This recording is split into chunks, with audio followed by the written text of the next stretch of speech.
Former ALP advisor Greg Turnbull there. Well, let's go back to Brisbane now, where the press pack is gathered at Rudd headquarters.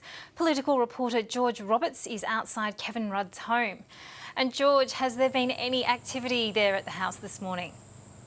Yeah, well, just in the last half an hour or so, a few of Kevin Rudd's advisors have arrived, his chief of staff and some of his other advisors. The senior ALP strategist, Bruce Hawker, has just pulled up in his car just down the road there now. He hasn't got out. He saw us as he drove past. He has spoken to us in the past, so we're expecting him to jump out of the car any minute now and walk down to the front of the house here at Kevin Rudd's house in the Brisbane seat of Griffith.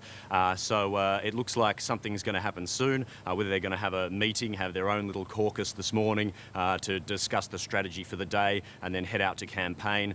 We do expect him to be out and about campaigning today in this one-on-one Julia Gillard versus Kevin Rudd election campaign, the short haul to the 10 a.m. ballot on Monday. So it does look like they're rallying the troops, they're getting ready to go, and they'll be out hitting the campaign trail very shortly. So we'll sort of just stay poised here, watching down the street. It's probably not the most exciting shot there for you at the moment, but hopefully there'll be some movement from that car in a minute.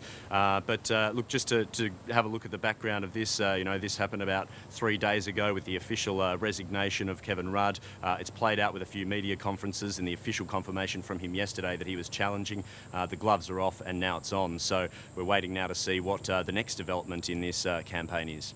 And George, has there been any response at all or any reaction to the polls that have been out this morning?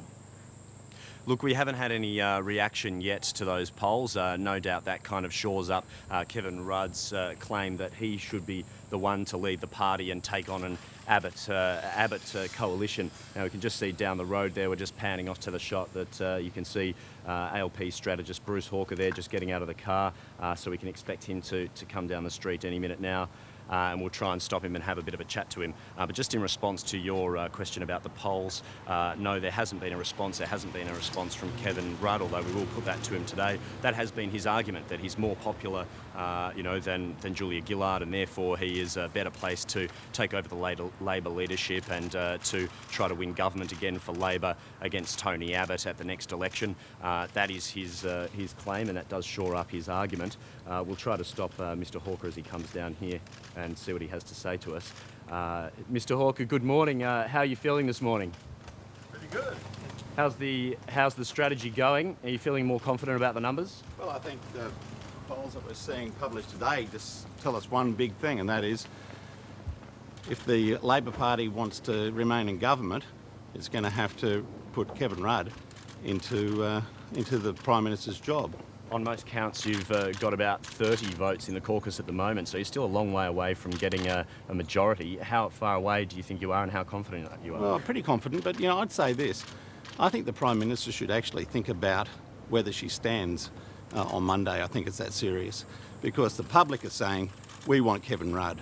She's got to consider whether the public is right or the back rooms and the faction leaders are right. Many of the people that have worked with Kevin Rudd say that they don't want to work with him again. Doesn't that say a lot about Kevin Rudd's personality and Kevin Rudd's management as a Prime Minister? Well, I think at the end of the day, you've got to listen to the public. What do they say? The public say, we want Kevin Rudd to be Prime Minister. They feel he was badly treated last time. They feel that their choice for Prime Minister was taken away from them by a backroom operation, and they don't want to see it happen again. Bruce, if those in government say that he was dysfunctional and it was a dysfunctional government, then doesn't that mean it's not in the best interests of the country to have... I've known Kevin Rudd for a long time, and I think it was a very functional government. It actually managed to deal with the financial crisis that struck the world very effectively. They all worked together. Julia Gillard was part of the leadership team. Wayne Swan was part of the leadership team. We never heard talk about dysfunctionality at that time. Seems to me that everything was going pretty well. Bruce, in those polls this morning, obviously Kevin is overwhelmingly preferred, but one of the questions is, should they switch or should they stay? And more ALP voters say they should stay, obviously worried about the fallout of such a messy transition. Well, that's one poll, and there's another poll that says that 17% more people on the Labor side say that they should switch over to Kevin Rudd. And more importantly, 1 out of 2, I think it was, Liberal voters are now saying that they should go over to Kevin Rudd. So that's a big move amongst the people that Labor actually has to appeal, people who are voting Liberal at the next election.